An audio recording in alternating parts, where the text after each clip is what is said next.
हाँ, तो आज हिंदी साहित्य में व्याकरण का विषय है समास।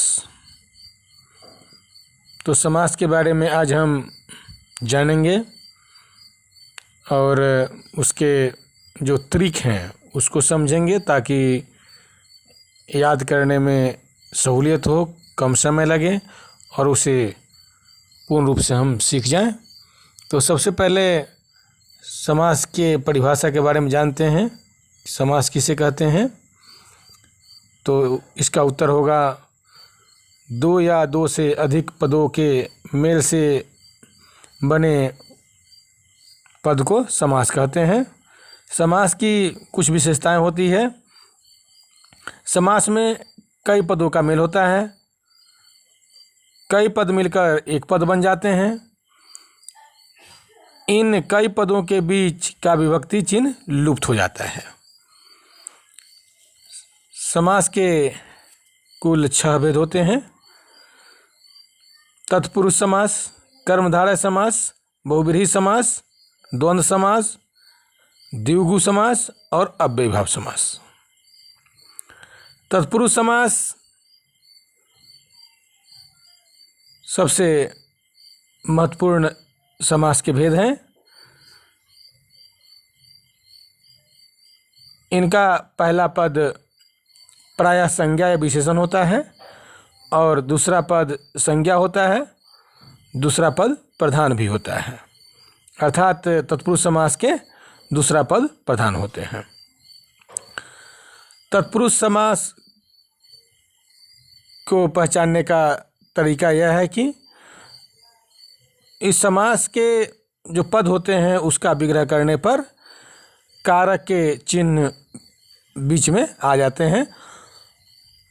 जैसा कि इसके पूर्व के कक्षा में हमने बताया था कि जो कारक के चिन्ह होते हैं, कर्ता ने कर्म को करण से, संप्रदान को के लिए, आपादान से, संबंध का के की, अधिकरण में, पै पर, संबोधन हे हो अरे। इसे फिर एक बार सुन ले। कर्ता ने कर्म को करण से, संप्रदान को के लिए, आपादान से, संबंध का के की, अधिकरण में, पै पर, संबोधन हे हो अरे अजी। तो इसमें कर्म से शुरू होता है, कर्ता के चिन्ह का प्रयोग इसमें नहीं होता है।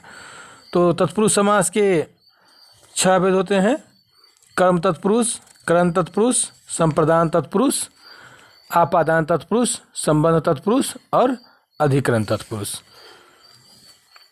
तो सबसे पहले हम इन भेदों में चर्चा करते हैं कर्म तत्पुरुष का। तो जैसा कि सिरतोड़, अब सिरतोड़ का हम विग्रह करेंगे तो विग्रह होता है सिर को तोड़ने वाला। तो इस बीच में विग्रह के बाद कौन सा चिन्ह है? को। तो कर्म को, तो एक कर्म तत्पुरुष हुआ।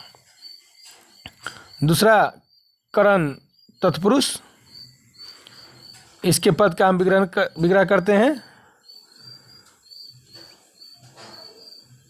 रस भरा। इसका विग्रह करेंगे तो रस से भरा। बीच में कौन चिन्ह आया? तो बीच में से चिन्ह आया। तो करण से वो कारक का चिन्ह होता है, वही बीच में आया। इस प्रकार हम समझ लेंगे कि करण तत्पुरुष है। तीसरा है संप्रदान तत्पुरुष।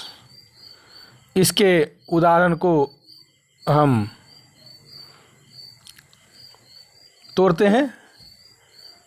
जैसे देशभक्ति, इसका विग्रह कर रहे हैं देश के लिए भक्ति।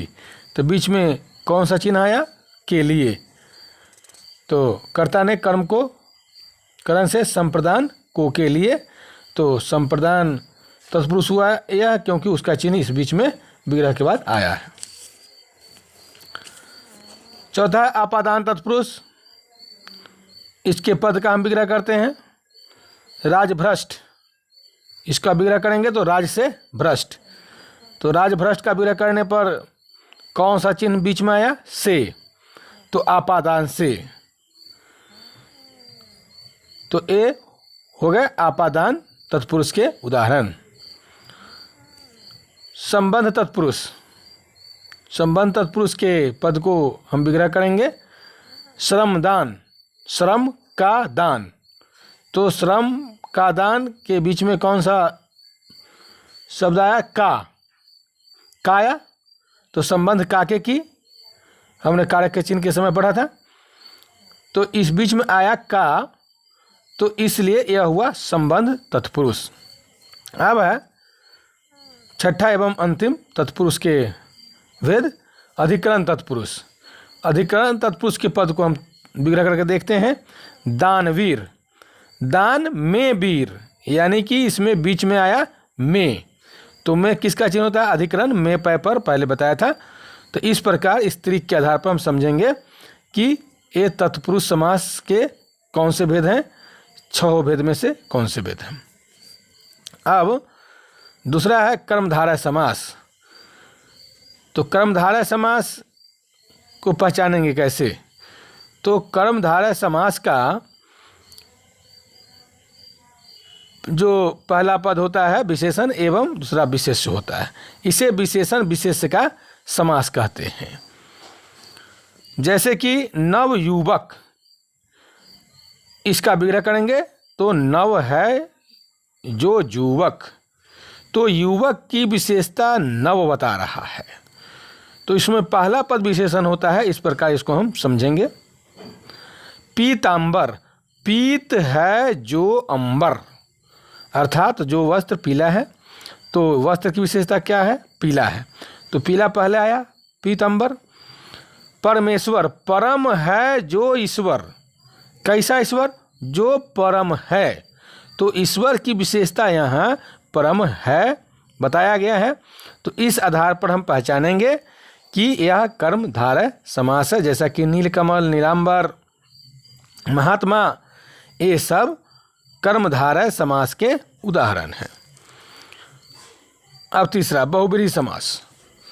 बहुब्रीहि समास को कैसे पहचानेंगे? इसके पहचानने का तरीका ये है कि इस समास का विग्रह के बाद कोई भी पद प्रधान नहीं होता है, वरन उसके जो तीसरे पद, नए पद आते हैं सामने, वह प्रधान हो जाते हैं, उसकी प्रधानता हो जाती है। और दूसरा यह कि विग्रह के बाद वह अनेक शब्दों के लिए एक शब्द जैसे उत्तर सामने प्रस्तुत होते हैं। फिर से इसको समझिए। जैसे कि नीलकंठ, तो नील है कंठ जिसका, अर्थात शिव जी। अर्थात के बाद क्या आया? शिव जी आया। तो अर्थात के बाद जब शब्द उपस्थित हो जाए, उस अवस्था में हम समझेंगे कि यह बहुब्रीहि समास है। दशानन, दस है आनंद जिसके, अर्थात रावण। कितने आनंद? 10 है आनंद जिसके, अर्थात रावण।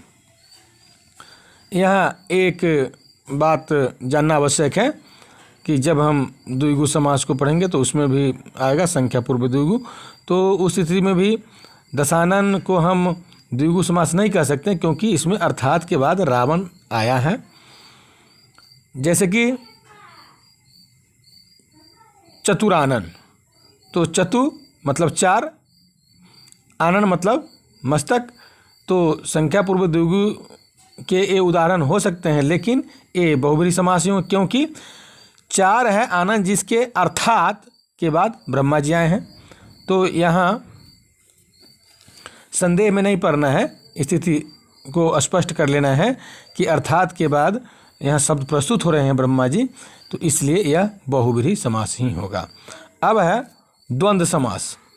तो द्वंद्व समास को एक शब्द के लिए हम संस्कृत में जान लें, चार्थे द्वंद्व, अर्थात चौ के अर्थ में द्वंद्व समास होता है, यानी कि विग्रह के बाद बीच में चौ छुपा हुआ रहता है। इसको हिंदी में समझें। इसके सभी पद प्रधान होते हैं और योजक अव्यय का लोप हो जाता है। जैसे कि लोटा, डोरी, गौरी शंकर, सीताराम, दाल भात, दही चूड़ा, पूरी जलेबी, भाई बहन, घर द्वार, माता पिता, ऊंच नीच, ये सब द्वंद्व समास के उदाहरण हैं। अब है द्विगु समास। द्विगु समास के लिए संस्कृत में एक सूत्र होता है, संख्या पूर्वे द्विगु।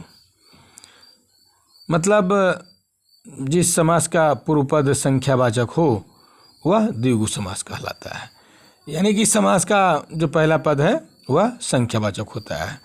जैसे त्रिलोकी, पंचवटी, दोपहर, चौराहा, छदाम, सतसई, छमाही, दुवन्नी, चवन्नी, अठन्नी, बारमाही, ये सब द्विगु समास के उदाहरण हैं। अब है अव्यय भाव समास। तो अव्यय भाव समास को हम समझ लें, इसके तरीके को जान लें। इसमें पहला पद अव्यय होता है। अव्यय का मतलब जिसका व्यय नहीं हो, जो खंडित करने पर सार्थक नहीं हो, अव्यय कहलाता है। तो अव्यय भाव समास के पहला पद अव्यय होते हैं। इसका समस्त पद क्रिया विशेषण अव्यय होता है। जैसे प्रतिदिन, प्रतिमास, यथासंभव, आजन्म, बेकाम, यथाशक्ति आदि। तो अव्यय भाव समास को पुनः एक बार इसके तरीके को जान लें कि अव्यय भाव समास का पहला पद अव्यय होता है एवं इसका समस्त पद क्रिया विशेषण होता है। अव्यय भाव समास का विग्रह के बाद दूसरा पद और पहला पद का तुलना जब होता है तो उस स्थिति में पहला पद प्रधान हो जाता है, प्रधान दिखता है। तो इस प्रकार इसको हम जान जाएंगे। मुख्य रूप से इस बात पर हम ध्यान केंद्रित करेंगे कि ये जो पूरा पद होता है वह क्रिया विशेषण है। उस पद को बोलने के बाद उसमें क्रिया की विशेषता परिलक्षित होती है, दिखाई पड़ती है। अगर इसमें कोई बात समझने में दिक्कत हो तो कमेंट बॉक्स में कमेंट करें ताकि हम सही उत्तर, संशोधित उत्तर दे सकें। धन्यवाद।